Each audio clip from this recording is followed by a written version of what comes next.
Hello, friends, and welcome to your Daily Detroit. It is a beautiful Thursday, March 16th, 2023. We are sharing what to know and where to go in Southeast Michigan.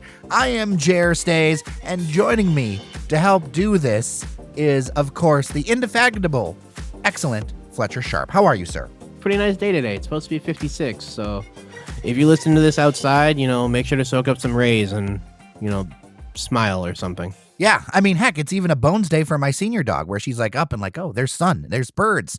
I'm into this stuff. So we got a couple of stories I want to talk about because, first, there is a food and restaurant story. Secondly, I feel like we got to do a lot of talk about the Lions because there is some heartbreak in this town about Jamaal Williams, and people are in their feelings about it. Like, social media is lit up.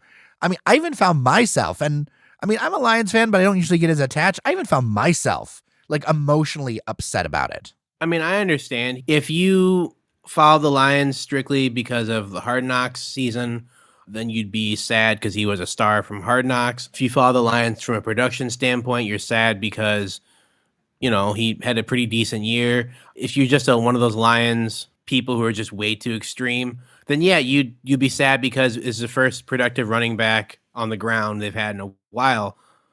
But also, he didn't put up earth-shattering numbers, but we'll get into that in a little bit. Yeah, for sure. There's the heart side and the football side, right? Yeah, there's a head and heart, and we got to use both, because if you don't use either, then you're just kind of being weird. So a story in the inbox I wanted to talk about in the food and dining scene is about Slo's Barbecue, open since 2005. A lot of people give them a lot of credit for some of the investments they did in Corktown and kind of what Michigan Avenue looked like. There's a saying by some of pre-Slo's and then after Slo's. And obviously there are people doing things in Detroit before Slo's, but it's a very visual reminder of change and what's happening along Michigan Avenue. When they opened up versus, now today, where this year, Michigan Central Station is going to reopen with that Ford project. It's a huge change in a pretty short amount of time that I think a lot of people couldn't believe would happen. But there is movement at the business.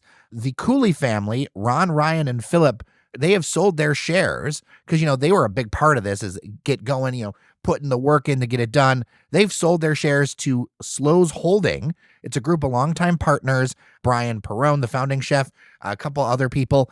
And part of that group is Mighty Quinn's Barbecue, which apparently out of New York is a fast casual place. Reading multiple reports on this, it looks like more money is coming in, more locations. I think we're about to see the beginning of the mini chaining and expansion of Slo's. I know they've done their ghost kitchen. I know that there's the place in Midtown, all of that. But I think I want to talk about not just Slo's, but also the food, because I think it's an area where a lot of people talk about Slo's, but I think there's strengths, there's things they do really well, and then there's things I think we need to talk about if we're being honest. Yeah, and you have to always be careful a little bit, because I know when people think barbecue in the city of Detroit, if they're not from the east or the west side of the city, the first thought always comes to Slo's. It's respected. They have some partnerships with certain things, and I understand that, and I appreciate that. Especially the staying power of a company inside the city, because it's very hard to be in the city, even if you do have money. People want to come to your place, maybe don't want to come to your place. So the fact that they've been able to stay around for so long is great. However, my gripe is they don't sauce their food nearly enough. And not that you need to go there and eat food and walk out looking like you killed someone with barbecue stains all over your face and everything. But I should never buy a sandwich from you guys and get to the middle of the sandwich to bite and find multiple bites without sauce. And this has happened numerous times over a decent span of years. And at first I thought someone was playing a prank on me. I was like, oh, okay. They'll put a little sauce on the ring of the sandwich, but the interior is dry. No, that's a normal thing. And I feel like I'm not the only person who has a problem with it. But no one apparently said something to them because that's just how they do it. Different people, let's just be polite, have different tastes in barbecue. And I've got the unpopular opinion, or maybe it's popular opinion. I feel like the Yardbird is kind of their signature thing, less than the ribs or the brisket as somebody who's eaten a lot of barbecue. Like for me, it's hard because the best barbecue either comes out of the backyard or if I'm driving around the east side, like I don't think it's around. I know I don't think it's around anymore, but like I used to go to Greedy Greg's over there by like 7 Mile and like Gratiot, or there's places on the east side even today, and I'm not going to out them, but if you drive around and you'll see the tent and you'll see the guy out there making the barbecue, making the ribs, like that is, to me, it is hard and impossible to beat that kind of barbecue. It's a whole different level. Well, we have our own places, and like typically the places that get the most shine in almost anything aren't usually the ones that deserve it fully. Like they typically have good stuff, but you can always find somewhere that's a bit better. Like you said, people usually make it from home. When I used to live on the west side, Parkside and Pickford, by U of D Mercy and U of D Jesuit, my father used to go take me to this place, Uptown Barbecue and Soul Food on Livernois, and they used to have this thing called barbecue fries, which was literally just regular fries in their barbecue sauce. And I'm like, that feels like they're stealing money from people. And then I had some and was like, oh my God, this is amazing. Their ribs, the best. This is like a bad characterization, generalization, I guess. But like it kind of holds true for parts of Detroit. If you go order food and there's like really thick bulletproof glass, the food's going to be really good. Like, So and I true. hate to say that because people are gonna be like, "You're implying." No, what I'm implying is like they have something to protect back there. Like if you're going somewhere and they're like, "Hey, you got to speak real loud in this little hole because this glass is like 4 inches thick." Yeah, you want to order food there, definitely. And like if it takes a bit longer for you to get your food, even better because that means they're really putting their foot in it. Barbecue in Detroit is an interesting topic. So let's talk about, first off, if you do go to Slows, because I know you've been and I've been, what do you get? Really, just the Yardbird. That's it. I know people are like, "What about the sides?" I'm like, "Nah, Not the mac and cheese. It's not your jam. no, if I'm going somewhere, I need to like eat something that's like contains part of what you're known for. Unless it's some special circumstance, like I need to eat something that's barbecuey. So, I mean, their mac and cheese is fine. It's not for me. It's for a few people, but I'm not one of those people, and that's fine because people still like it. I get the Yardbird. It's still a really good sandwich. On a scale of 1 to 10, I'd give it 8.5 for sure. I just wish they sauced it a bit better because like that really bothers me. Like I don't mind having a dry bite of a sandwich, but if it's like the middle of a sandwich and it's a dry bite, I have to question, were they playing tic-tac-toe when they were saucing the sandwich or were they actually just, being goofy? But yeah, the sandwich is good. I know people get the mac and cheese. I know some people, get the fries. I know people get slabs of ribs there. The food's fine. It's just, it isn't always my taste. And as you said, people have different tastes and you have to respect that. Well, and different styles of doing barbecues. Let's talk about ribs because people tell me and text me about the ribs, but I feel like there's a lot more to a rib, especially, here in Detroit. I feel like there's a lot of places, but honestly, the backyard is always the place to go. Yeah, if I eat ribs now, I guess 7 out of 10 times, it's probably because my partner made them at home. And yeah, she goes to Costco, gets a slab of ribs, puts it in the freezer for X amount of time, and just we're sitting there watching TV like, "You want ribs?" And I'm like, "Yeah, I do." And then, yeah, it's a day and a half process. And then, Well, what's in the process? You don't have to give all the secrets, but when you say a day and a half process, I'm intrigued. I mean, she's got to season it right. She's got to, make a sauce if we're going to do something, unique, or if she's just going to use a store-bought sauce, probably a little bit less. But she's got to season it right. Got to make sure that, it's cooked the way it needs to be cooked and not overdone, not underdone. And yeah, when it's time to eat, that meat falls off the bone and it's perfect. And then, her being her, she takes the bones and saves them and uses them for like, soup broth. Well, I mean, that's the way to go. It requires a little bit of like expertise and time, and I think patience too, because I think a lot of people try to do it too fast, Yeah, I mean, like I know I tried to do it too fast. When I was living with my aunt in Woodbridge, she had ribs in the fridge. And I took them out of the fridge and freezer and just threw it in the microwave for like 25 minutes. Oh no, And Fletcher. I was like, I'm eating it. And they weren't bad, but like she came back and she was horrified. She's like, "What did you do?" And I'm like, "I want to eat the ribs, did not want to cook them in the oven. So the ones that are in the fridge, I put in the microwave. The ones that are in the freezer, I put in the fridge." And she's like, "Did you do that to the whole slab?" I'm like, "Both of them." And she was just like, "Oh my God, you ruined the ribs." And I didn't see anything wrong with it until I actually made ribs in the oven myself. And I'm like, "Oh yeah, that was bad." I ruined food. Yeah, I mean, look, I feel like this is going to be the kind of thing that gets him the capital to do something like, another food truck, to do more locations. It's something that is out of Detroit that I think a lot of people will be, proud of to see come out of here. But yeah, I think it's an interesting topic and to look at what places are actually good at. If you do go out, you mentioned you don't always make them at home. Where do you go? Uptown Barbecue in Livernois on the west side of Detroit, but actually something on the east side, which something probably people did not assume, Mama Rosa's Pizza What? on Mac. Are you Yeah, serious? Are you serious? I've been going there for years. I've never tried their ribs. I would never think to. we used to get, pizza and a salad, and it's like, all right, sure. And then one time looked at the menu and like they have a half slab of ribs with their original sauce. I was like, yeah, let me go with that. And I'm not going to sit here and say it's the best rib I've ever had in my life because no, that's belongs to my grandmother. But like when we go there, like it's a coin toss between pizza or ribs. And if you're a pizzeria making ribs that make people think about getting your ribs over your pizza, it has to be a pretty good cut of meat. I'm a fan of it. I know my partner likes Champs as well. It's something her and her mother used to have together. But yeah, I mean, if I'm getting ribs and I don't want to really go that far away from me, I'll go to Mama Rosa's. If I want to make the trek to the west side, I'll go to Uptown Barbecue. If I'm patient, I'll just quietly ask for ribs, please, and then a day later have some from home. I feel like we need to ask the audience for rib tips, like literal tips about ribs, the places that they like for ribs or barbecue. We've got so many people who listen. I want to get some feedback from people. Yeah, I'm sure it's good to open it up because you get a lot of different perspectives. But if all of them say slows, then we got to close it back down. All right, send your rib tips, dailydetroit@gmail.com. Let's get into a little bit of sports. And, usually we keep this to Tuesday, Fletcher, but one, we had that special episode. Two, there have been some developments in the Lions world.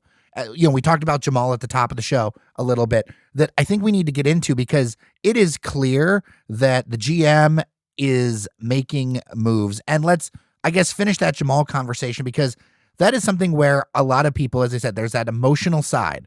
But on the ground, you're not necessarily thinking this is a bad deal. While Jamaal did post some career highs with the Lions, career high 1,066 yards, 226 carries, touchdowns, games played. That's all great and all, but like he scored more touchdowns last year than he had in his entire career, which is like an anomaly, especially when you consider like most of those touchdowns, I think about 14 or 15 came from within like 7 yards of the end zone. I'm not going to take that away from him. I'm not going to say like anyone could do that because not anyone in the world can do that. Like if you took a guy off the street to do that, they'd get crushed. But that production that he had from so close to the end zone can be spread out amongst other running backs.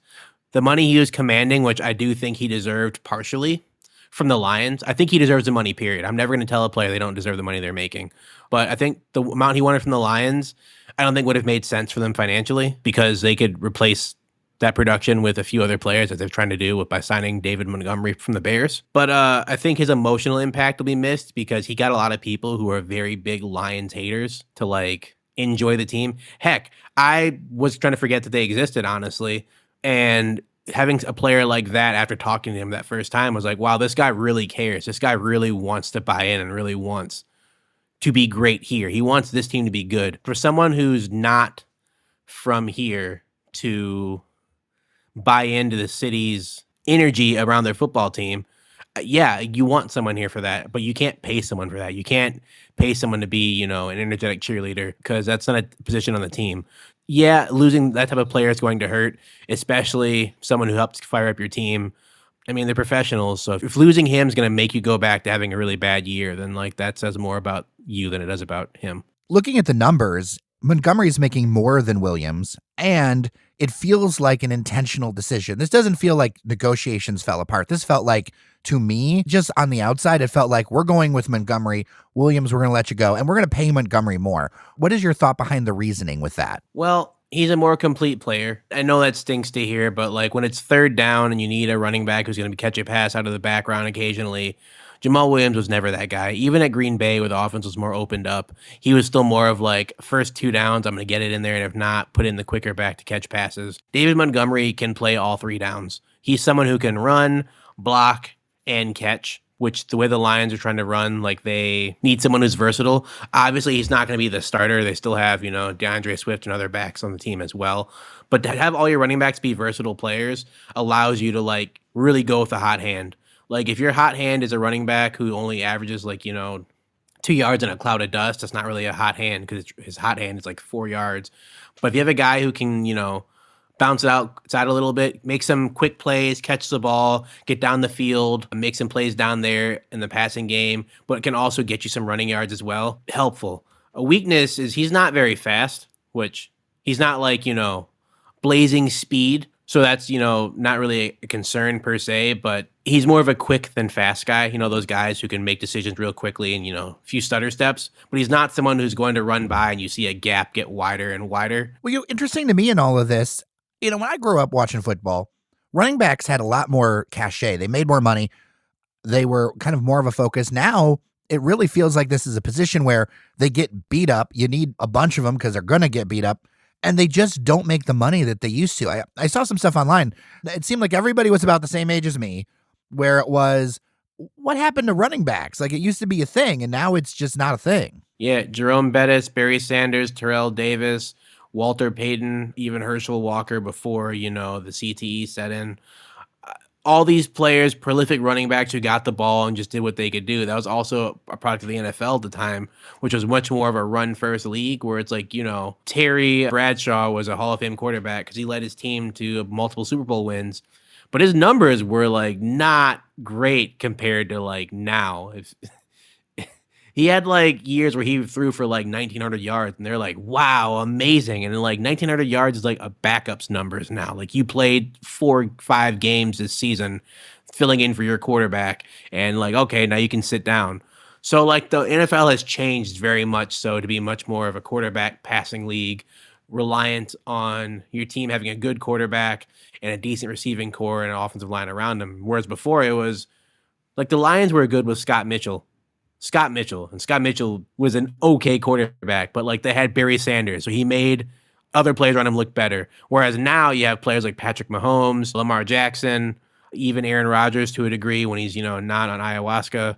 Like players who like the team is built around them. It's what they need versus what the running back needs. And as a result, especially as you said, running backs get hit every play. Unlike receivers who get hit, they get hit by people who are around the same size as them. Receivers are like 220 pounds, 200 pounds, maybe 180. DBs are about the same. Running backs who are about 220, 230-ish get hit by 300-pound men almost every play. Every play. I had a friend who's in the NFL, and he played for a few years, and he talked about it just like, yeah, those guys hit you, and eventually it hurts already, but it starts to hurt more because they hit you and they lay on you. It's not like one of those hits where it's a blindside hit and it hurts, but like you get up, you're all right. It's like 5 300-pound men laying on you. Some of your own teammates just there, and your body just starts to, you even see it with like, some other running backs of the closer modern era, like Steven Jackson of the St. Louis, now Los Angeles Rams. For like 5 to 6 years, he was like human Busta Rhymes song, not just because of his hair, but like he was out there being verbose, loud, running over people, running through people, and it was amazing. And then like he had one injury, and then all of a sudden he's sold to Atlanta, and like his career just went downhill, and that was just it for him. He just hit a point where he just couldn't go anymore. And running backs hit that point earlier than other players because they get hit so often that, like you see Brett Favre playing until he was 40. You see Tom Brady coming back to play. You won't see a running back do that. Like if you see running back doing that, they are broke and need money badly, and you should be reaching out to them to see if they're okay. The Lions have been busy with some other moves too. Are there any that stand out for you? Yeah, the Lions made some re-signings. They re-signed Isaiah Buggs, who it's a bit of a risk, but it's good to have some fortitude in the middle. They re-signed tackle Matt Nelson, running back Craig Reynolds, Brock Wright, and Shane Zylstra, the tight ends. But to me, the biggest one I want to mention is they re-signed Alex Anzalone, number 34, linebacker, led them in total tackles of 125. And I cannot find anyone online who's happy about it. It's wild that like your leading tackler comes back and people are like, oh God, again?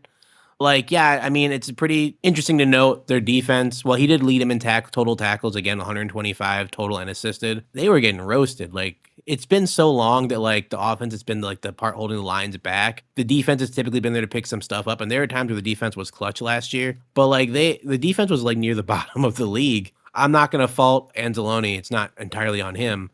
But when, like, the figurehead of your defense is coming back and the fans are just like, oh, God. I'd be worried right there as is. Maybe it's a scheme issue. Also, again, kind of like a lot of players who came to Detroit. He had a career year last year. People are probably wondering, like, is that a fluke? Is that going to happen again? Do we need to depend on someone who had one good year by age 28? I don't know. I think it's interesting, though. Hopefully he proves fans wrong because, no one ever wants to come back somewhere and be like, embrace me. And everyone's like, nah. So here's the hoping that he has another good year and all the fans, when he resigns again, are like, all right, he's back, versus, oh, God, him again. What do you think is the issue with that? Because it's clear you don't think it's necessarily on him. I will say, if your linebackers typically are like defensive leaders, they typically tend to make a lot of tackles. But if they're making more tackles than they need to be making, it's because your defensive line is getting blown up. And it's even worse if your DB is leading you in tackles, like your safety or your corner. It means that both lines are getting blown up and they have to make game-saving tackles. You want to see people make tackles closer to the line of scrimmage. And I'm sure his are probably a few yards past the line of scrimmage, which if that happens more than 2 or 3 times in a down, it's a first down. If they pick up 4 yards every 3 plays, that's a first down. So while you made the tackle, sure, but they're moving down the field. So I'm sure people's probably issues are the fact that, they might have thought they could get someone better in his position, in his role, which if all the sports fans, were so knowing, I think they'd all be GMs and not sports fans. It's a harder job than it looks. Yeah, I mean, the paycheck is good, but like the scrutiny is insane. So I think we should probably leave that to the people who get paid to do that. I mean, I don't think he's a bad player. It just, I don't see anything remarkable about him on the field. I know he's hard-nosed and gets in there to hit players, but I feel like they probably could maybe do a little more. But glad to have someone back from last year who at least knows the defensive schemes, because reteaching those can be hell at times. Before we go, I want to talk a little bit about the match in El Paso. Detroit City FC is going to be out west. In fact, they've spent the week out in camp, basically, in California, which I thought was really interesting that they did that instead of flying home. Makes sense to me because it's a long flight, but also could be a good time to help this team kind of gel back together a little bit. Yeah, it's a long flight to fly to California, then fly back to Detroit, and then fly back to Texas at the end of the week, when honestly you could just fly to California, stay in California, take the shorter flight, stay in the similar time zone. Like, you'd much rather gain an hour than lose an hour. Like flying back to California when it's supposed to be like 9 o'clock and it's only 6 o'clock for you is going to destabilize you so much. So to get acclimated to it, then, maybe go an hour or so forward to Texas, then come back. Sure, that's fine. Sleep in your own bed after that. Also, had they been here, training here would have been a little bit harder because the weather has been inconsistent. Yeah, they can train indoors, but if you're playing outdoors, you want to practice outdoors too. It's kind of like a body clock thing. I know you're a professional and you don't really get that as an excuse, but the small things can destabilize you a little bit. I watched El Paso play last night in a 2-1 loss to Colorado Switchbacks in a game which at first, like, they gave away their first goal, which gave me some hope for Detroit City because they are prone to making a lot of mistakes that Colorado Switchbacks did not capitalize on. It could have been a lot wider margin to start, but they hold the ball and they pass so well. They've completed 400 passes yesterday, which dwarfs what Detroit did in their first game. Through 2 games, they completed 800 passes. That means that they keep the ball at their feet and they try to dictate the tempo. So I know Detroit's a counterattacking team that likes to press, which is what Colorado Springs did. It ended up helping. That's how they scored both their goals, is through press and just getting on the defenders and making mistakes. But you also have to not make mistakes at the back as well. And teams that hold the ball and possess like that kind of worry me with Detroit, because I know that they try to counterattack, but eventually players get broken and big gaps are made. Nate is a great keeper, but if you have to make him make too many saves, eventually he gets beat. What do you think Detroit City needs to do to win this game now that you've got a little bit more of El Paso in front of you? I will mention, I think it's in our favor that they're on such a short rest, even though they will be at home. Yeah, this is their 3rd game in a week. They played the opening night, they played this Wednesday, and this is their 3rd game. So I think Detroit's going to have to come out with a little bit more energy than normal. I know they like to try to sit back and try to counter. This would be a time where obviously you still want to do your own game plan, but because they're going to be a little bit tired, just a little bit, I know they're playing at home, but you kind of want to try to get on them, make them expend a bit more energy early so that later on they're having to count on subs, people who are not necessarily the starters. You got to watch out for their number 9, Luis Solinac, Argentine, number 9, scored 16 goals last year. the highest conversion rate of anyone in the top 5 for goals scored. 30% of the shots that he took towards the net went in, which is an insane rate to think about. Don't leave him on someone's shoulder because he will dip by you and find a shot towards frame. And he had a chance twice last night to make it 2-1 and then 1-1 and just couldn't get the ball to roll over. They're a good team. I know their record didn't show it last year. I know they have a new manager, but they're a good team. They possess the ball. So Detroit has to stay compact and not gamble, because if you gamble against a team that likes to control the ball, it's kind of like, trying to fight a marionette. You take one wrong swing and all of a sudden you're being put in a headlock by a puppet. Let's not do that. Yeah. I mean, I'm sticking by I want to win. I want to see a goal before we get to Keyworth, but that's my main thing. If we can get a goal before Keyworth, I'm going to feel a lot better. I do not want to come back to Keyworth in game 3 scoreless. If they make the same mistakes they made in their first 2 games, Detroit will have chances. It's just about converting them.